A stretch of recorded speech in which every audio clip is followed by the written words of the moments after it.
Children இப்போ வந்து addition பார்க்குறோம் ஃப்ராக்ஷனில். சரியா? டினாமினேட்டர் ரெண்டும் சேமாக இருக்கும் பொழுது எப்படி நாம் ஃப்ராக்ஷனை ஆட் பண்ணலான்னு சொல்லித்தரேன், வாங்க பார்க்கலாம். ஃபர்ஸ்ட் நியூமரேட்டர் மட்டும்தான் கவனத்தில் எடுத்துக்கணும். இங்கே நியூமரேட்டர் என்ன இருக்கு? 3. இங்கே 2. அப்போ 3 + 2 போட்டுக்கிறோம். இப்போ டினாமினேட்டர் வாங்க. இங்க என்ன டினாமினேட்டர் இருக்கு? 8. இங்க என்ன டினாமினேட்டர் இருக்கு? 8. 8 + 8 ன்னு போட்டுக்கலாமா? No miss. 8 + 8 ன்னு போட்டுக்கலாமா எப்படி? No miss. போடக்கூடாது. ஏன்னா இந்த டினாமினேட்டர் வந்து சேம் தான். அதனால ஒரே ஒரு நம்பர் போட்டுக்கிட்டா போதும். போட்டுட்டு 3 + 2 ஆட் பண்ணி 5 ன்னு போட்டுக்கிட்டு டினாமினேட்டரை அப்படியே எடுத்து எழுதிக்கிறோம். ரொம்ப ஈஸி. இது வந்து லைக் ஃப்ராக்ஷனுக்கு. சரியா? இன்னொரு சம் போடலாமா?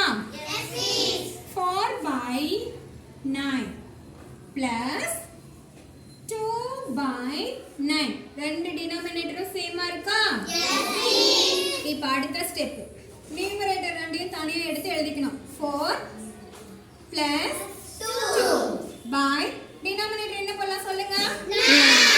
Very good. பரீட்சையில 9 + 9 18 எழுதிடு. Very good. 4 + 2 6 by 9. Okay, good.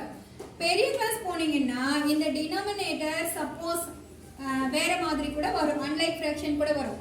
அப்ப நம்ம எல்சிஎம் கண்டுபிடிச்சி சேமா மாத்தி ஆட் பண்ணணும். சரியா?